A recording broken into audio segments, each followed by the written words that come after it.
नमस्कार छात्रों, मैं अनीता नई। आज हम हिंदी लोक भारती कक्षा 10वीं पाठ 4 मन कविता के बारे में जानेंगे, जिनके कवि विकास परिहार जी हैं। सबसे पहले विकास परिहार जी का परिचय करा लेते हैं। परिहार जी का जन्म 1983 गुना मध्य प्रदेश में हुआ। विकास परिहार जी ने 2000 से 2006 तक भारतीय वायुसेना को अपनी सेवाएं दी। फिर पत्रकारिता के क्षेत्र में उतरने के बाद रेडियो से जुड़े। साहित्य में विशेष रुचि होने के कारण आप नाट्य गतिविधियों से भी जुड़े हुए हैं। पद्य संबंधी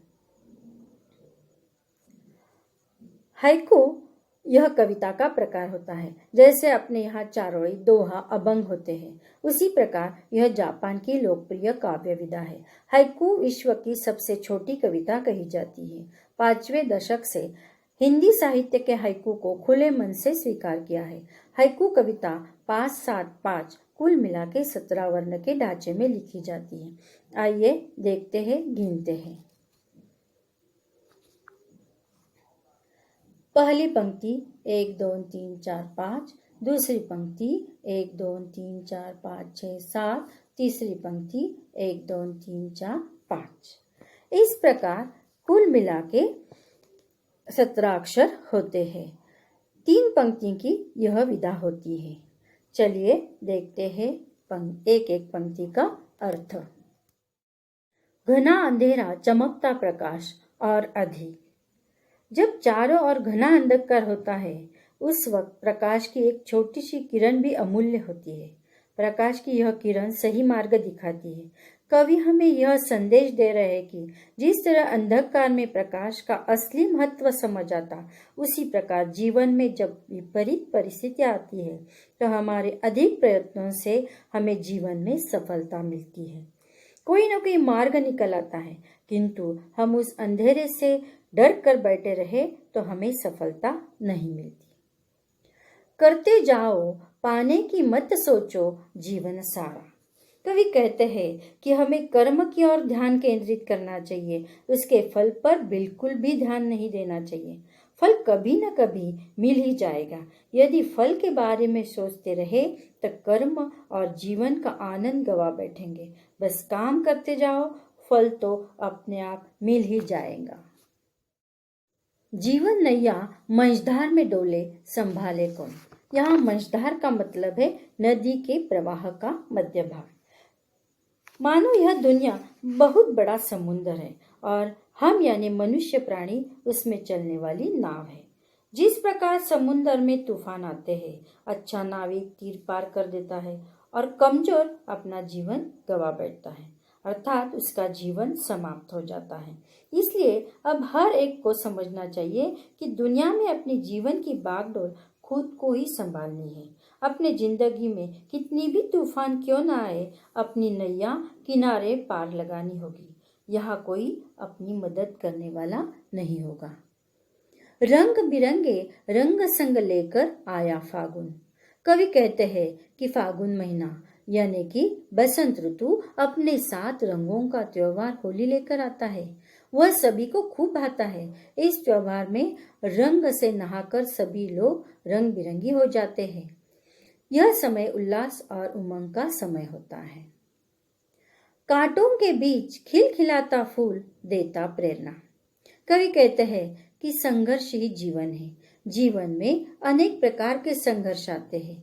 कवि ने बहुत ही सुंदर उदाहरण दिया है, जैसे कि गुलाब का फूल कांटों में ही खिलता है, लेकिन कांटे होने के बावजूद भी अपनी सुंदरता या सुगंध चारों ओर फैलाता है। इसी प्रकार मनुष्य का जीवन भी है। अनेक बाधाओं को लेकर भी उसे जीना है और उस पर मात करते हुए आगे बढ़ना है। तभी हम अपने जीवन को सुंदर और कार्य से सुगंधित कर सकते हैं। भीतरी कुंठा आंखों के द्वार से आई बाहर। कवि कहते हैं जब हमें सफलता नहीं मिलती, प्रयत्न करने से कम पड़ते हैं, तो हम रोने लगते हैं। हम रोने से यह नहीं समझना कि हम जीवन में असफल हो गए हैं। हमने यह समझ लेना है कि भीतर की जो निराशा है बाहर आ गई। हमारे आंसू है जो निराशा है हमारे नकारात्मक विचारों को बाहर लाते हैं और हमारे अंदर अभी कोई नकारात्मक विचार नहीं रहते, ऐसा समझ लेना। खारे जल से धुल गए विषाद मन पावन। विषाद का मतलब है दुख। कवि कहते हैं कि हमारे आंखों से आंसू निकल आते हैं, उनके द्वारा हमारे जो नकारात्मक विचार, जो दुख है, इन आंसुओं से पूरी तरह धुल गया है। अब हम नई चेतना से, नई उम्मीद से आगे बढ़ने के लिए तैयार रहे। इसे हमें कोई नहीं रोक सकता। हम आगे जीवन में सफल हो जाओगे। हमारे अंदर जो दुख है वह बाहर पूरी तरह से निकल गया है। किसके द्वारा? ये खारे जल के द्वारा, आंसुओं के द्वारा। इसलिए हमारे विचार सकारात्मक होने चाहिए। मृत्यु को जीना, जीवन विष पीना है जिजीविषा। जिजीविषा का मतलब है जीवन के प्रति आसक्ति या जीने की इच्छा। हर एक मनुष्य के जीवन में बहुत सारी चिंता है, समस्याएं हैं। जो अमीर हो, गरीब हो, सभी को परेशानियां हैं। मगर कवि कहते हैं आपको जीवन जीते समय डटे रहना है। जीवन में उनका सामना करना है। उन परेशानियों को डरकर भागना नहीं है, उनका सामना करके आगे बढ़ना है। जिजीविषा यानी मजबूत इरादों के साथ सामना करना है। जीवन में कितने भी संकट, परेशानियां आ जाए, एक युद्ध की तरह हमें मुकाबला करना है। मन की पीड़ा छाई बन बादल बरसी आंखें।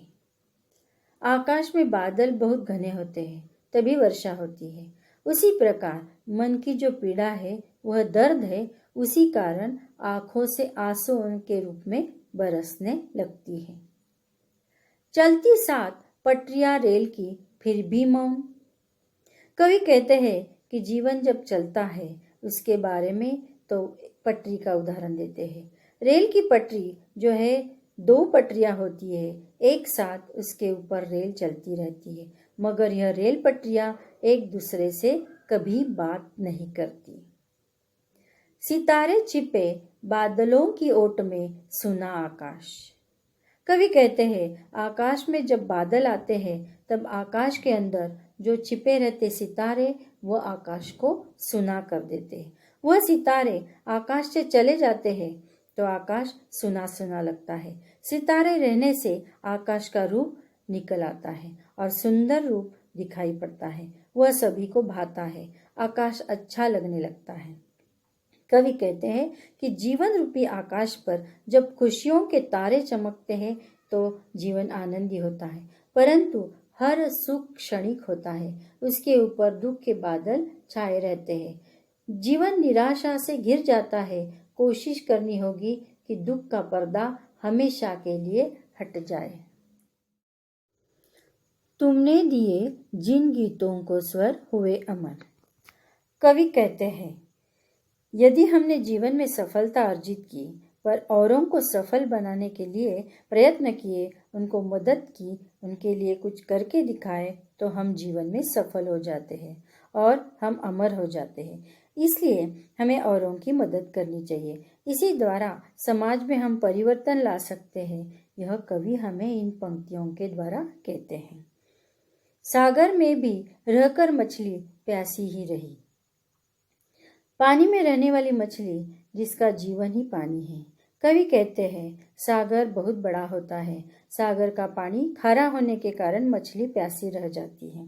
उसी प्रकार से जीवन में हमें ऐसे बहुत सारे लोग देखने को मिलते हैं जो बहुत धनवान हैं, उनकी संपत्ति अपार है, मगर उनकी संपत्ति दूसरों के काम नहीं आती तो कुछ काम की नहीं। मगर कुछ लोग ऐसे होते हैं जिनके पास संपत्ति कम होती, फिर भी वह लोगों को मदद करते हैं, लोग उनका गुणगान गाते हैं, उनको बड़ा महत्व देने लगते हैं। इस पद्य में आए शब्द मंझधार नदी के प्रवाह का मध्य भाग, कुंठा घोर निराशा, विषाद अभिलाषा पूरी न होने पर मन में होने वाला खेद या दुख, जिजीविषा जीवन के प्रति आसक्ति, जीने की इच्छा, ओट आड़। आशा है बच्चों आपको यह कविता समझ में आई होगी। धन्यवाद।